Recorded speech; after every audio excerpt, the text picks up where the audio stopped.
Hello, denizens of the internet. Nvidia's RTX graphics cards are a scam. Stay tuned. Welcome back to my Hackintosh lair. Well, quite frankly, Nvidia's ray tracing option on their RTX cards is as useless as a credit card in a Jakarta brothel. No, credit cards are probably very useful. Wancho, get me a better simile. Ray tracing on the RTX GPUs is as useless as an IDE drive without a jumper. Okay, Wancho, while that was accurate, it wasn't very funny.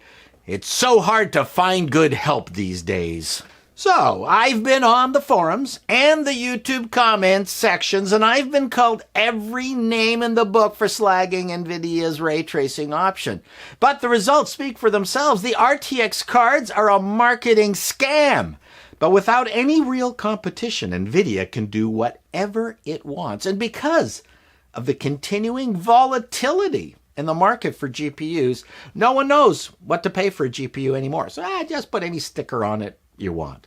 On the Hackintosh front, we're not having that problem because, as of this recording, Nvidia and Apple have still not provided drivers for a Mojave OS. So, none of the Nvidia cards are working, and you're restricted to the AMD RX 580, 560, and or some compatible Vega card. Even the RTX cards will not work with older Hackintoshes. The last version of Mac OS to work with the GTX line of cards is High Sierra. So beware, if you're thinking of building a Hackintosh, you're basically all AMD right now. But back to this RTX scam. Let me be frank. There is a lot of new tech in these cards, and they are faster than their predecessors, but that depends on what you call predecessor.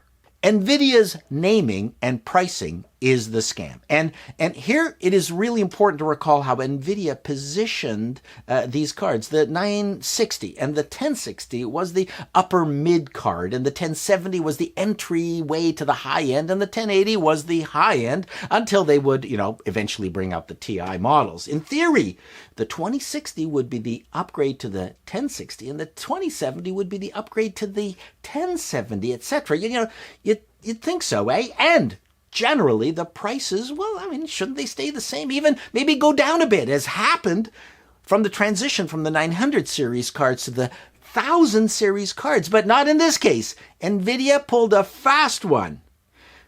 The 2060 has 1070 performance, which would make it a great upgrade to the 1060 if Nvidia had kept the 1060 MSRP. But no, it's essentially the successor to the 1070 repositioned as the successor to the 1060, but at 1070 pricing.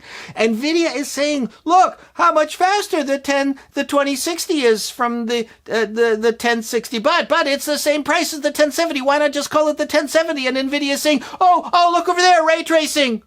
So it goes right up the Nvidia 2000 series food chain. The 2070 has 1080 performance and priced accordingly. Product naming has become meaningless. Who cares? Call it whatever you want. I'm getting the 20 breakfast. But the big advertised feature is ray tracing. It's not a scam from the perspective of Nvidia trying to look into the future and keep ahead of competition, but it's a scam as it relates to its usefulness.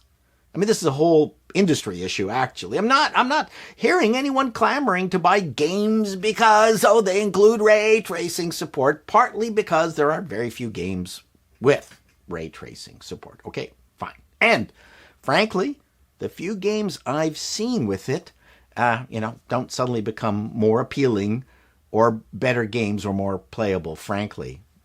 No one's admitting that. But ray tracing, I'm afraid, is a complete waste of time. It's not going to solve the problem of the massive greed that has overcome the major game companies. Will ray-traced loot boxes make it more attractive to extract cash from you just so you can have a pink Darth Vader outfit? Damn it! If only Burger Time had ray tracing!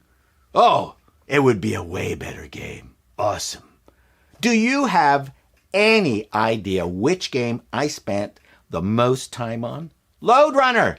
Does anyone remember Lode Runner? It didn't need ray tracing. I played it for thousands of hours. Ray tracing is not going to solve anything. In fact, it will just make things worse.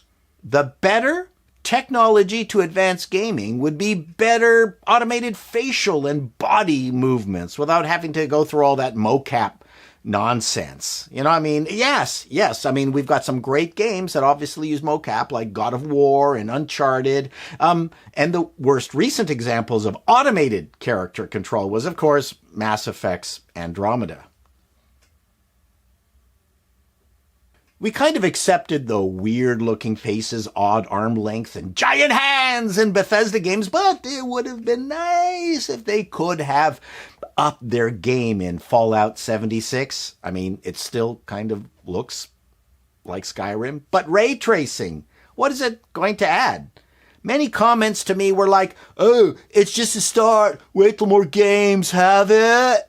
The issue is that game developers have had far less sophisticated tools in the past and created Zelda, Ocarina of Time, Super Mario Galaxy, Half-Life. Remember all the repeating NPCs? That was hilarious, actually. And many more memorable games that are still playable. All without ray tracing. Now, because developers can create amazingly realistic games, which was always the Holy Grail. I produced a game in 1994 called Jewels of the Oracle, and realism, frankly, was one of the things we strived for. But all the first-person shooters have all kind of merged into the same kind of game, rinse and repeat missions. Level bosses no longer need a different strategy to defeat. You just level yourself up and, get an OP weapon and and go for it, like wipe them out. Games are now shockingly boring, but they look great. And the only thing ray tracing will bring to this mix is better reflections. Wow. We don't need better looking. We need better games. And when technology was restricted, developers had to be clever and creative. There are no real restrictions anymore. I mean, really. Except for the size of the games. As good as God of War and Horizon Zero Dawn played, they were just, interactive movies. I don't even know if I'd call them games, not in the traditional sense. And I'm not saying that because the Intellivision cartridges could only hold 2K of gaming memory, but I do believe that technical limitations lead to more creative games. Sure, I get it. Call of Duty would not be very immersive if it looked like Dig Dug. And in this regard, when looking at these games, I'm not thinking, boy, it needs better ambient occlusion. I'm thinking they need more realistic arm and body movements and better facial animation and more accurate hitboxes.